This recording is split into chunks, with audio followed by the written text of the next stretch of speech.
1 Corinthians 13. Does anybody know off the top of their head what 1 Corinthians 13 is known as? The love chapter. The love chapter.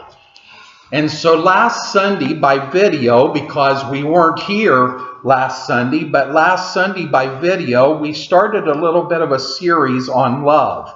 And last Sunday, the message was the measure of love. How you measure love in someone or even in your love towards God. Today's going to be part 2 in that, and it is titled Love and Commitment. Love and Commitment. So 1 Corinthians chapter 13, the very last verse of that chapter, verse 13. And now abideth faith, hope, charity, these 3.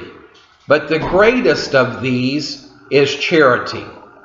Now, Roger mentioned charity in his Sunday school lesson. I again promise you that Roger and I do not set things up. Okay, we don't get together and say, hey, this is what we're going to be talking about. But there are 3 things mentioned there.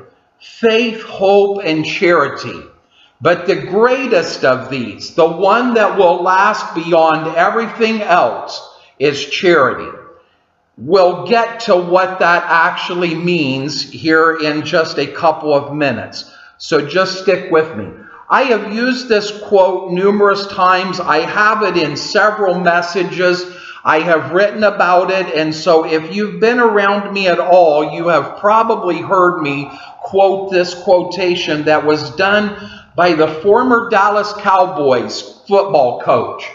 And I don't care really whether you like the Cowboys or somebody else. That's totally insignificant to this message. So it really doesn't matter in that sense. But Tom Landry said, the job of a football coach is to make men do what they don't want to do in order to achieve what they've always wanted to be. I think that is such a profound statement. Most of us don't like discipline. Most of us don't like someone telling us what to do. Most of us don't enjoy the situation where there's outside influence determining what's going to happen in our lives.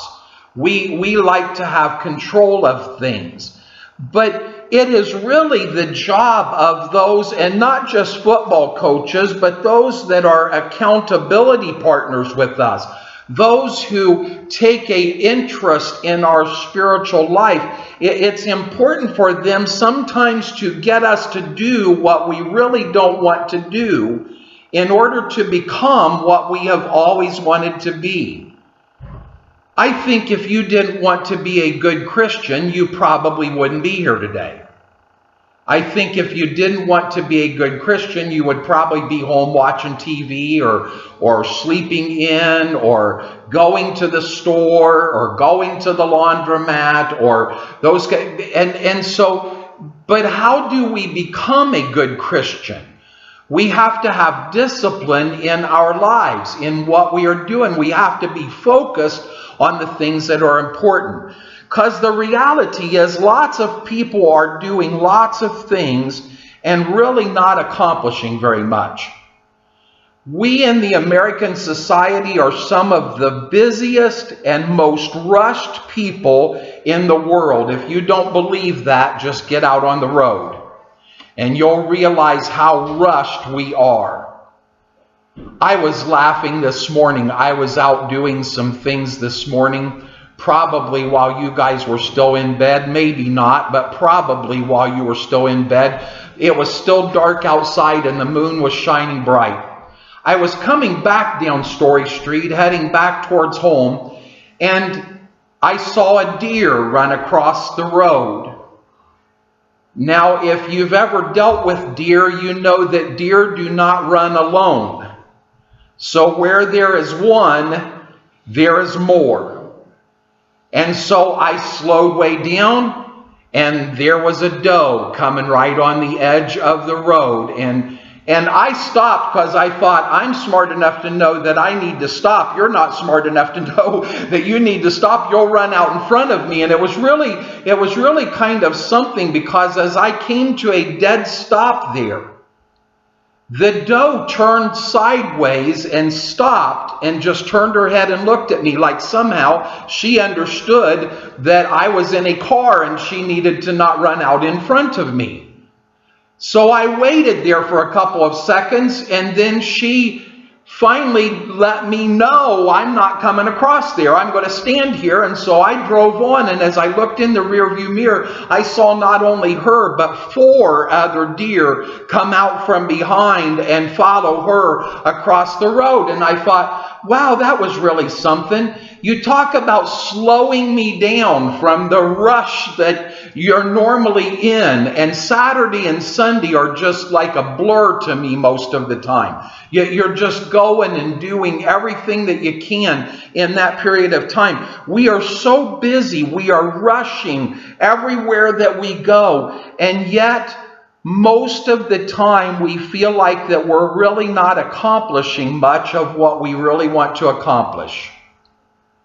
I hear that from people all the time. I am accountability with several people, and I say to them, how are you doing today? And they're like, oh, I was so busy and I still didn't get anything done. You ever felt that way? It seems like that's the way that it goes. To get out of that mentality, it takes focus and commitment. Commitment in spite of what the circumstances are. So we're talking about love and commitment. I've got a couple of props here today that I'm going to use. You may have known this about me, maybe you didn't. I love apples. I love lots of fruit, but I love apples. I really do. There's something about apples, though. And you know, before I go to that idea of the apples, I also have people in my life that I love. Anybody that fits into that category, that you love somebody? If you don't, we need to pray about that. Because that's really sad if you don't. Usually there are people in our lives that we love. And I love apples. Apples can be really fantastic, you know. But after you've eaten on them for a little while, I don't know if the camera can get that. After you have eaten on them for a little while and then you leave them set, they have a tendency of turning brown.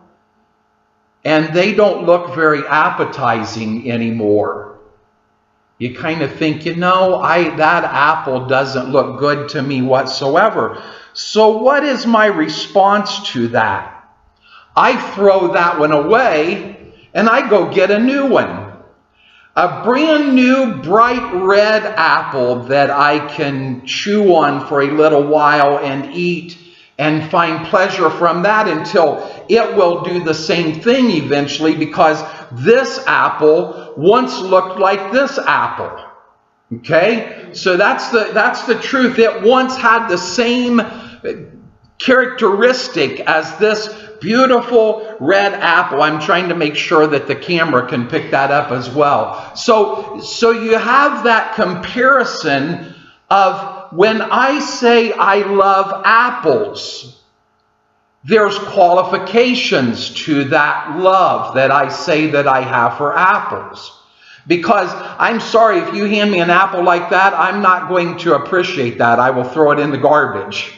Okay? But if you hand me an apple like this one, then it's like, thank you very, very much. Sometime today, I will enjoy that apple. We live in a throwaway society. We really do. I am old enough, a couple of you may be old enough to remember when you actually used to repair things. When clothes got holes in them, I can remember Mom taking jeans and taking the old jeans and cutting patches out and putting them into the newer jeans to put patches on those jeans, because you didn't throw jeans away just because they had a hole in them. You repaired them. I had a lady a while back that was doing some seamstress work for me, and she said, "Mike, just throw the jeans away.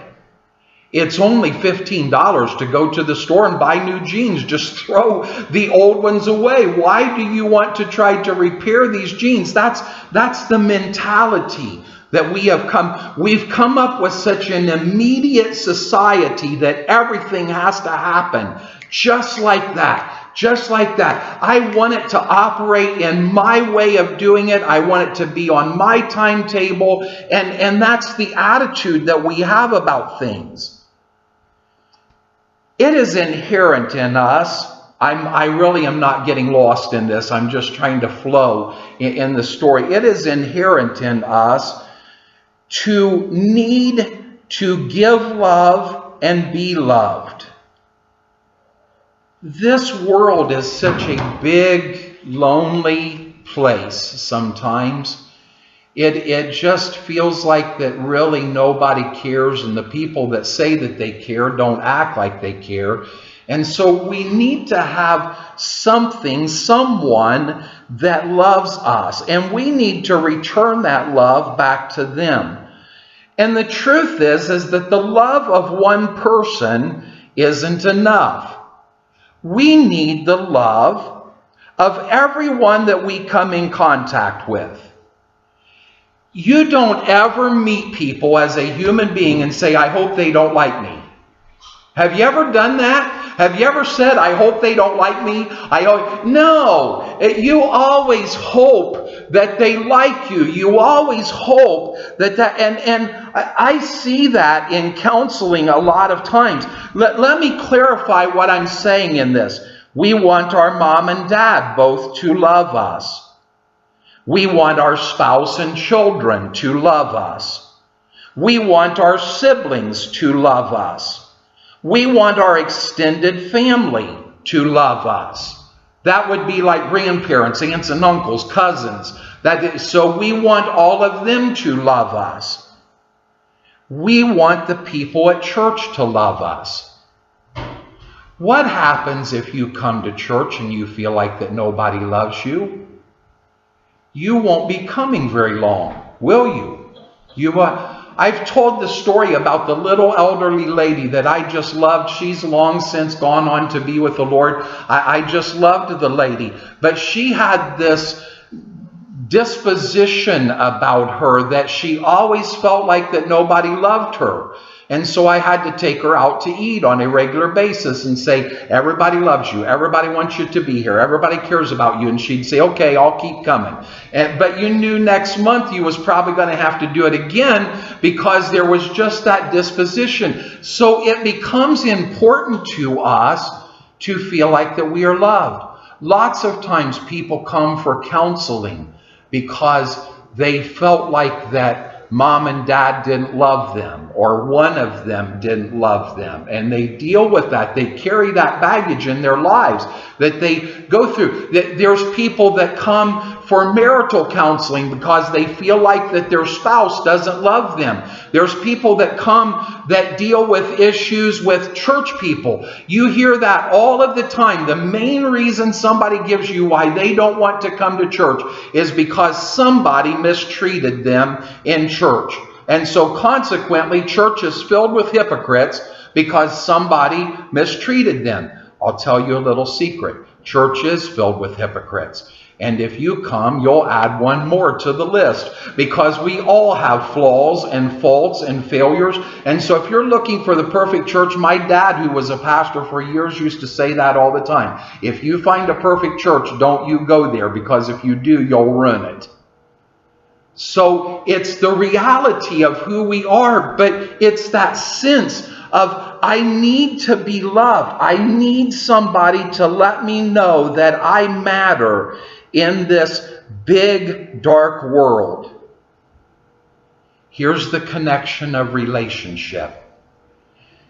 You first see that person If you've ever fallen in love, if you take into the picture in your mind of what it was like to fall in love, the first time you see that person, you say, I think I like you.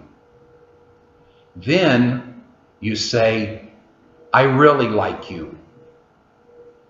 As you maybe go out on a few dates with each other, you say, I really, really, really like you. And then in that moment of magic, you burst out with these three powerful words. I love you.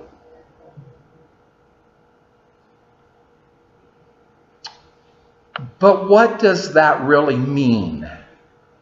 I love you. When you say that, what does that really mean? I talked about in last week's message by video. It is so easy to say I love you. You can say I love you to anyone. Those words are spoken so many times. It's so easy. We put such a significance on those three words. But honestly, it is really easy for anyone to talk about they love you. Have you ever had someone that just you were forced to care about, but they just annoyed the daylights out of you? Don't raise your hand and offer anyone in that picture. People that you, maybe because of work, or maybe because of school, or maybe because of family, or maybe because of neighborhood that you live in, that person just annoys you to no end, but you have to be nice to them, and so you try to be nice to them, but boy, it's really hard to love that person. Jesus even went so far as to say, love your enemies. How easy is it to love your enemies? What does it mean when you say to an enemy, I love you?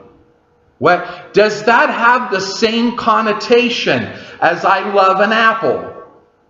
Does that have the same connotation as what you would say to your spouse or to your children or to somebody that you really, really love? When you say to that enemy, I love you, does that mean the same thing as what it does when you say to your children, I love you? Stay with me. Actually, in the Greek, there are actually three words in the Greek that are actually interpreted exactly the same.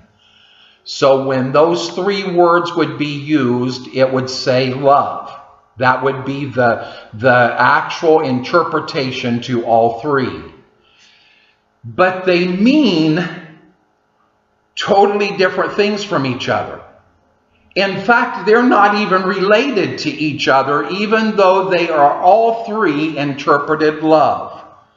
The first word that is love is eros. I think that you can probably figure out that from that Greek word eros, we get erotic. That's where the eros, that term, comes from in the English language. What eros actually means is that I will take from this person that I say I love. I will take from them whatever I happen to need, because it is all about me. It is all about me. People will, they won't say that, but they will give you this attitude, well, life isn't giving me what it was supposed to, so I am getting gypped. I am getting gypped. I'm not getting treated the way that I should be treated. In eros love, what they're really saying is, I promise to use you for my pleasure and fulfillment. That's what eros love actually is. But see, if you said that to someone, you wouldn't ever have anyone to like you or go with you at all. If you said to them, just imagine you walk up to a stranger and you say to them, I promise to use you for my pleasure and fulfillment. How many people would be your friend? Of course they won't. And so what do you do instead? You say, I love you. I love you. But what that really means in your attitude is that I'm going to use you and take advantage of you.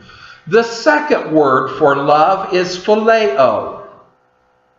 Phileo is what our society is based on. Okay, this is where we get our attitude. You might recognize from phileo comes Philadelphia. What is Philadelphia known as? The city of brotherly love.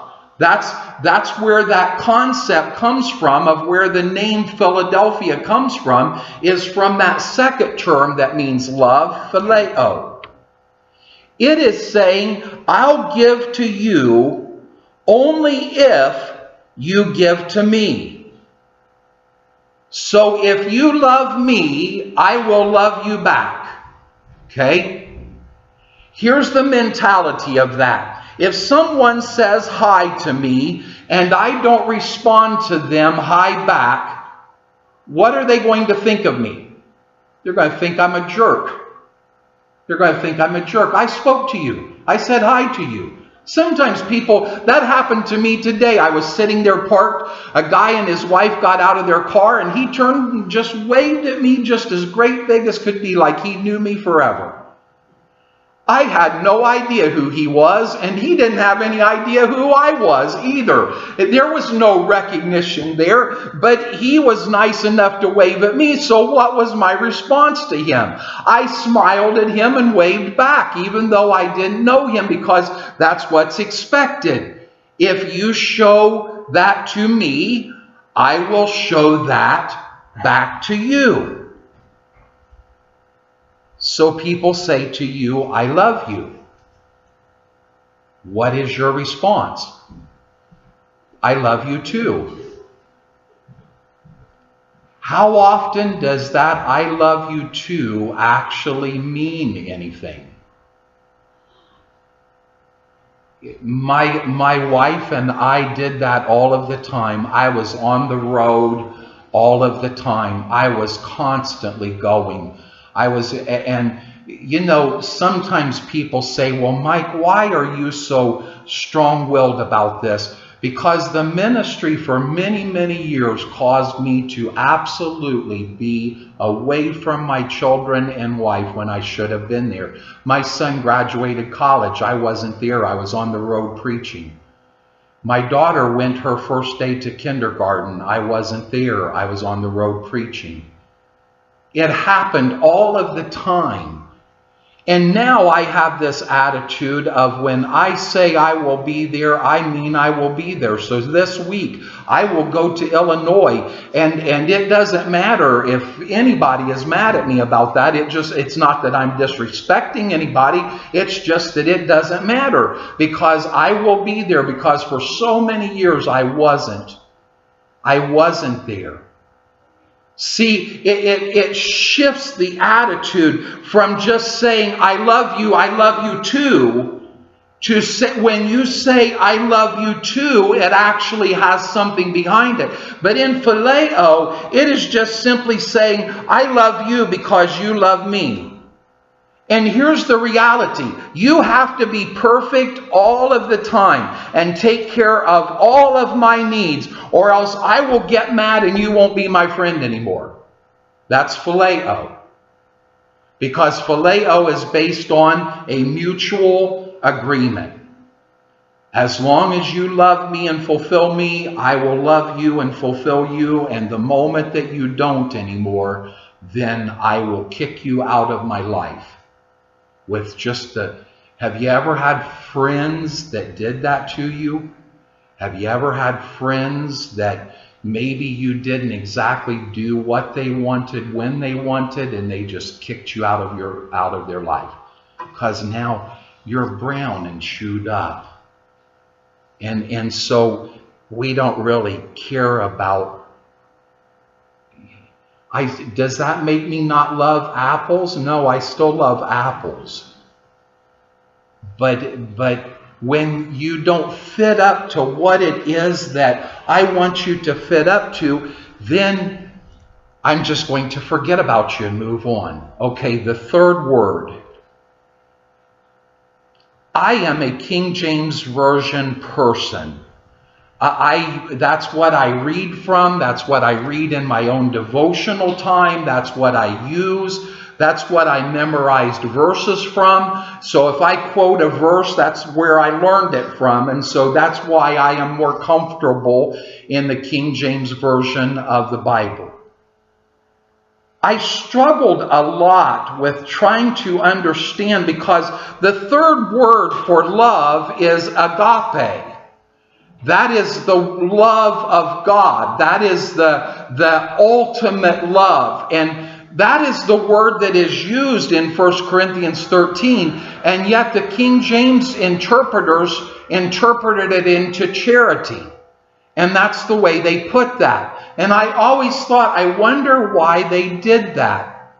I think that I might have said that to you before, but we don't remember everything that I said. Can you remember everything I said over the last 18 months? If you can, you are a freak.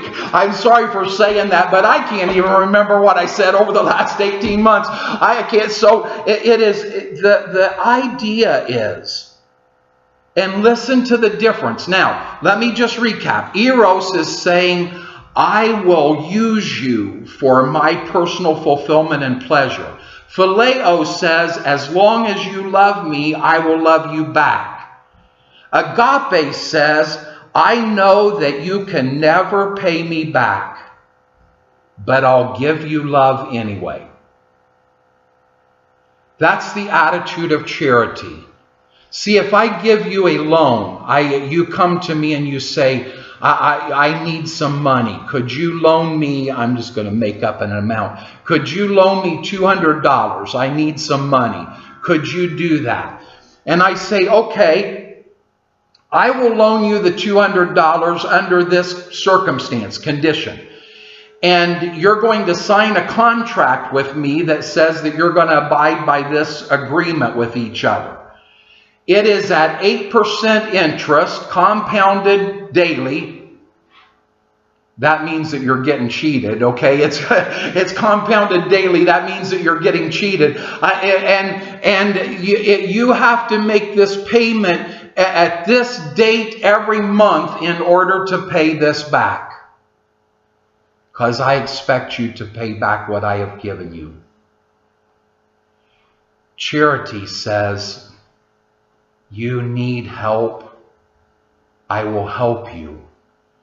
Knowing that you will never be able to pay me back. That's what Jesus did when he stretched out his arms on an old rugged cross and let them drive nails into his hands and his feet. We could never pay him back. There's nothing that we could ever do or give to him that said, we are paying you back for what you have done for us. He knew that. He knew that before he stripped himself of his glory and came to this earth in order to become a human baby and lay his life down for it. He knew that we could never do anything to pay him back. That is agape. That is the difference in the three types of love. That's the kind of love that we are actually longing for in our human self. And it is almost never happening in our lives. Think for just a second. Just think for just a second. How many people have ever truly loved you in your life and said it doesn't matter who you are, it doesn't matter what you look like, it doesn't matter your flaws, it doesn't matter your issues. It doesn't matter where you came from. It doesn't matter the color of your skin. It doesn't matter what kind of attitudes you have or anything like that. I love you. How many people in your life have you actually had do that? I've done lots of marriage counseling, folks. I've done lots of relationship counseling. And most of the time, that one person in the couple is coming to me because their spouse is not treating them with that kind of love. I've counseled with children that have come in and said, they never loved me. They never just loved me. There was always something involved with it. It is so hard to find somebody that will just love you without putting some kind of thing with that. While you were yet sinners, Christ put the cross on his shoulders and carried it down the way of suffering and died on it for you. When you look at the different kinds of love, that is why it is so different when you are talking about agape love. And see, we don't have agape love ever when our attitude is just take it. Here we go. And throw it away. Because I can go get a new one. I can go get a new, bright, shining red apple. God doesn't look at us like apples.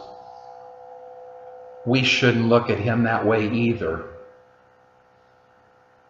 God doesn't say, okay, I have taken everything from you that I can. Now I will just cast you away. That isn't how God looks at things. We shouldn't look at each other that way either. We should have the kind of attitude that it just doesn't matter if you can return it back to me or not.